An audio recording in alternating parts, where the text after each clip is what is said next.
Salut les amis et bienvenue dans cette nouvelle vidéo de news où on va faire le point sur les news de la WWE et il y en a pas mal et notamment sur celle de Dean Ambrose. Bon, on va pas tourner autour du pot, vous l'avez vu dans le titre, Dean Ambrose qui quitte la WWE et donc on va parler plus en détail plus tard dans cette vidéo.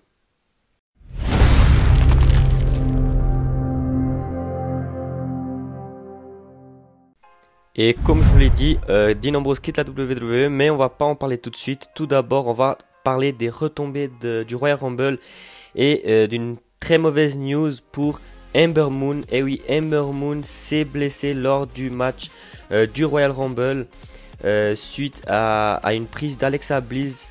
Ember Moon a reçu le genou de cette dernière sur son bras et on n'en sait pas plus de détails, mais il semblerait que la récupération d'Ember Moon ça va être quelque chose de très long et c'est vraiment bien dommage parce que bon, jusqu'à maintenant elle n'avait pas été super bien bookée, il faut être honnête, mais ça va pas lui arranger les choses, on va dire.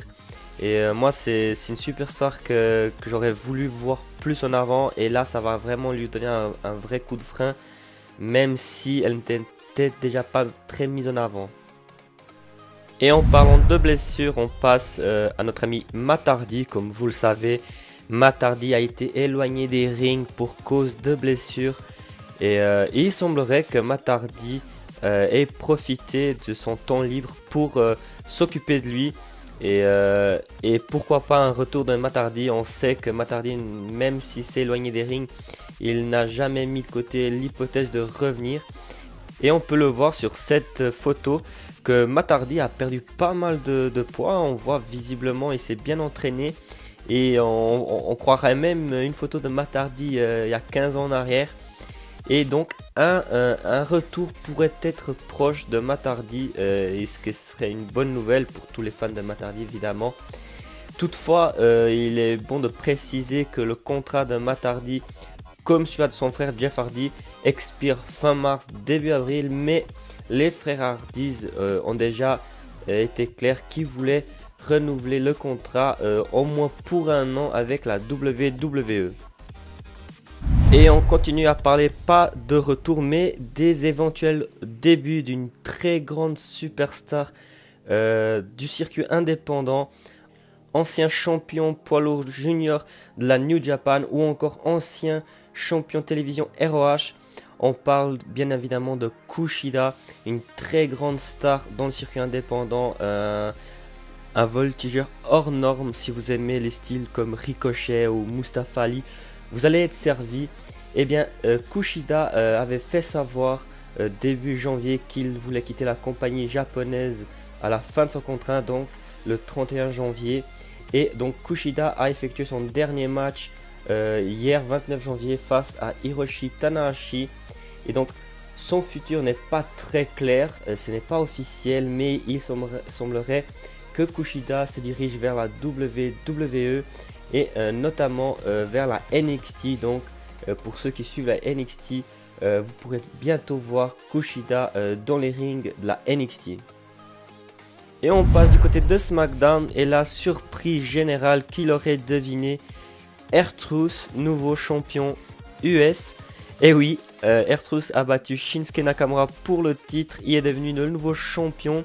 Mais il a également battu Rusev derrière tout cela avec un deuxième match pour conserver le titre. Et donc les deux superstars ont attaqué ensuite R-Truth.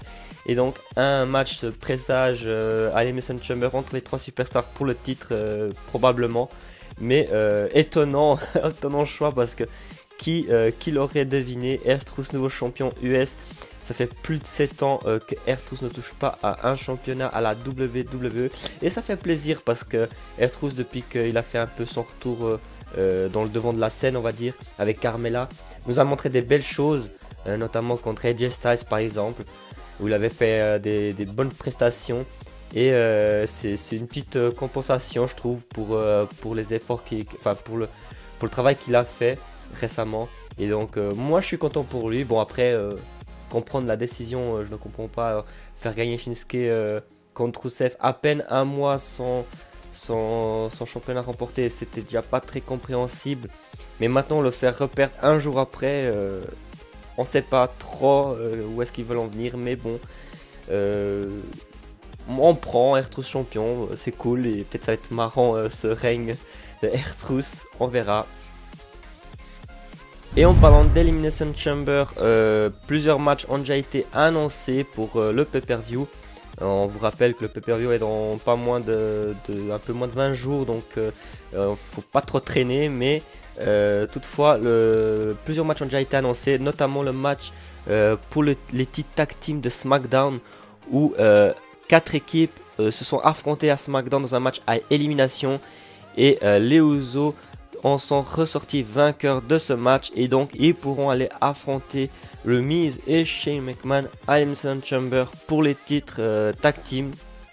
On a eu également un autre match annoncé, et celui-ci est pour le titre de la WWE, et c'est un match Elimination Chamber masculin, à savoir Daniel Bryan qui défend son titre dans la cage face à AJ Styles, Randy Orton, Jeff Hardy, Mustafa Ali et Samoa Joe. Donc le match masculin d'Elimination Chamber.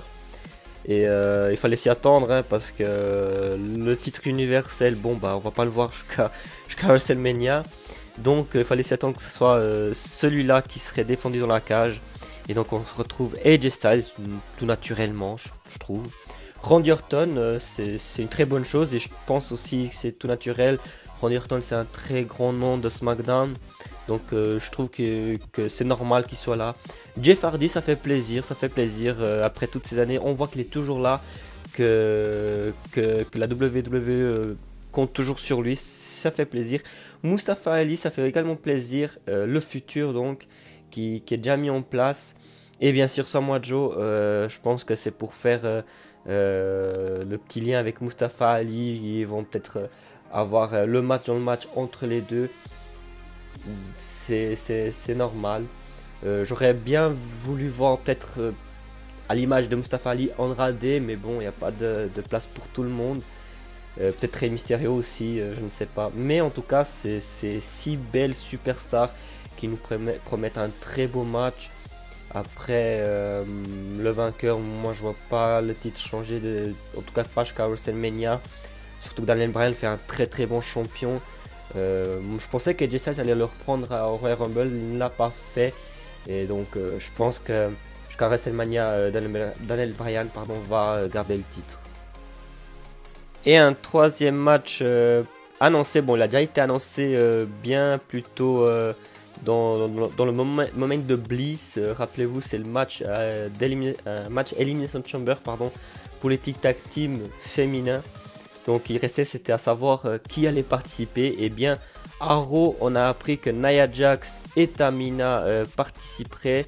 Le Riot Squad, à savoir Liv Morgan et Sarah Logan, participeraient aussi. Et à SmackDown, on a eu encore l'ajout de Mandy Rose et Sonya Deville. Bon, il fallait s'y attendre à ces équipes-là, hein. Je peux encore dire, sans trop risquer, Sasha Banks et Bayley, je pense. Les Iconics aussi, je pense que ça va être une des équipes dans le match. Et comme dernière équipe, alors moi j'aimerais bien voir, mais je pense que ça va pas se faire. Ça serait une équipe de la NXT, Yoshirai et Kairi Sane. Ça pourrait faire une très belle équipe, elle existe déjà la NXT. Mais je ne pense pas, quoi qu'il en soit. Moi j'ai hâte de ce match parce que c'est un nouveau titre. Et moi j'aime les titres, j'aime les matchs de titres, cette compétition, j'adore ça. Et donc on va voir qu'est-ce que ça en ressort de ce match, qui pourrait être très bon. Après les tag teams dans le roster féminin sont encore un peu à leur début. Parfois c'est pas encore trop ça, mais l'évolution est là et je pense que c'est une très bonne chose. Et donc on arrive à cette dernière news, à savoir Dean Ambrose qui quitte la WWE. C'est officiel, ça a été annoncé par Dean Ambrose lui-même, par la WWE. Dean Ambrose ne veut pas continuer avec la compagnie après l'expiration de son contrat, à savoir en avril après WrestleMania. Et c'est un très gros coup dur pour les fans et surtout pour la WWE, parce que mine de rien, Dean Ambrose c'est un très grand nom de la compagnie. Dean Ambrose, c'est une très grande superstar. et Dean Ambrose ne veut pas continuer car il n'était pas satisfait de son personnage, des scripts qui lui ont été proposés par la compagnie. Dean Ambrose qui dit qu'il a fait beaucoup d'efforts après sa blessure pour se remettre en forme, pour se redonner un physique encore meilleur que ce qu'il avait avant, et on l'a vu, mais il n'a pas été très content par la créativité de la WWE où il a été emmené. Et c'est vrai que beaucoup le monde le disent, et je le pense aussi, ça a été un gros flop, ce heel turn de Dean Ambrose. Comment on peut foirer une rivalité entre Seth Rollins et Dean Ambrose? C'est incroyable. Cette rivalité, c'est limite comme ça n'a jamais existé. C'est vraiment dommage. Et on comprend Dean Ambrose, surtout que de nos jours, beaucoup de portes sont ouvertes dans le monde du catch ailleurs qu'à la WWE. Et notamment avec la nouvelle compagnie All Elite Wrestling, qui pourrait être envisagé pour Dean Ambrose, à savoir que donc son contrat se finit en avril. Le premier show de la All Elite Wrestling, c'est en mai à Las Vegas, pas loin du domicile de Dean Ambrose. Donc pourquoi pas. Dean Ambrose a précisé que ce n'est pas une question d'argent, car la WWE a proposé un contrat très juteux à Dean Ambrose, mais ce n'était pas à cause de l'argent. Il a économisé durant toutes ces années, mais qu'il ne voulait pas s'éloigner donc du monde du catch. Et donc, est-ce que ce serait peut-être un retour à la ROH? Pourquoi pas, mais moi je le vois peut-être à la All Elite Wrestling, mais c'est que des spéculations. On va pas trop s'avancer. Si ça se trouve, ce n'est même pas, ce n'est que histoire de faire un écran de fumée de la WWE. Notamment, on pense à Dolph Ziggler, qu'il y a un an, tout le monde le disait hors de la WWE. Il y a un mois en arrière, on pensait aussi également que Dolph Ziggler partirait de la WWE. Et il a fait son apparition au Royal Rumble. Mais là, Dean Ambrose ne semble pas prendre le même chemin. Et c'est très dommage. Moi, personnellement, j'adore Dean Ambrose. J'adore le Shield. Et, et bien, pour tous les fans du Shield, moi-même y compris, avec le départ de Dean Ambrose, on va pas le revoir de sitôt, ce Shield là. C'est vraiment dommage. Mais dans tous les cas, on souhaite que de la réussite pour notre ami Ambrose en dehors de la WWE. Et donc c'est fini pour cette vidéo news. On en a parlé de beaucoup de choses, il y avait pas mal de choses à parler. J'espère que vous avez apprécié. Laissez un petit pouce bleu pour me soutenir, et je vous dis à tout bientôt pour une prochaine vidéo.